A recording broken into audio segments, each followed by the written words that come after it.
Panjappur, Trichy's investment hotspot. Panjappur பகுதியில இடம் வாங்குறது தான் புத்திசாலித்தனம்னு நம்ம எல்லாருக்கும் தெரியும். பட் அத நல்ல நிறுவனத்திட்ட இருந்து மட்டும்தான் வாங்கணும்னு முடிவெடுத்திருக்கிறது தான் வருங்கால பாதுகாப்பை உறுதி செய்யும். எஸ், 20 வருஷங்களுக்கு மேலா ரியல் எஸ்டேட் துறையில சாதிச்சுட்டு வர சென்னை ஈஷா ஹோம்ஸோட ப்ராஜெக்ட்ல மனை வாங்குறது தான் நாம நினைக்கிற அந்த பாதுகாப்பை நிச்சயமா தரும். விரைவில் லான்ச் செய்யப்பட இருக்கும் ஈஷா ஹோம்ஸின் மற்றொரு பிரம்மாண்ட படைப்பு ஈஷா கிரீன் ஏக்கர். 600 சதுரடி முதல் 3000 சதுரடி வரை மொத்தம் 255 பிரீமியம் வில்லா பிளாட்டுகளாக பசுமையான சூழலில் நேர்த்தியாக அமைக்கப்பட்டது தாங்க நம்ம ஈஷா கிரீன் ஏக்கர்.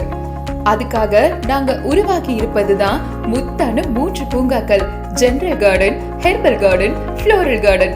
அதுவும் தனித்தனி இடத்துல அமைச்சிருக்கோம். ஈஷா கிரீன் ஏக்கர் உங்க பட்ஜெட் ஃப்ரெண்ட்லி மனை பிரிவா அமையுங்கிறதுல எந்த சந்தேகமும் இல்லைங்க. ஈஷா கிரீன் ஏக்கர் 100% சட்ட ரீதியாக தெளிவு பெறப்பட்ட ஆவணங்கள் மற்றும் DTCP and RERA approval project.